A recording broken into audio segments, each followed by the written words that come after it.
పారిశ్రామికాభివృద్ధి దిశగా మరో మెగా ప్రాజెక్టును కేంద్ర ప్రభుత్వం రాష్ట్రానికి కేటాయించింది. సంగారెడ్డి జిల్లా జహీరాబాద్లో ఇండస్ట్రియల్ స్మార్ట్ సిటీని ఏర్పాటు చేయనున్నట్లు మోదీ సర్కారు ప్రకటించింది. 3000కు పైగా ఎకరాల్లో 2361 కోట్ల రూపాయలతో అభివృద్ధి చేయనున్నట్లు తెలిపింది.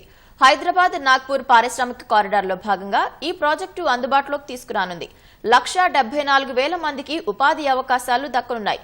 కేంద్రం ప్రకటించిన పారిశ్రామిక పార్క్ వల్ల జహీరాబాద్ రూపురేఖలు మారిపోతాయని స్థానిక పారిశ్రామికవేత్తలు హర్షం వ్యక్తం చేస్తున్నారు.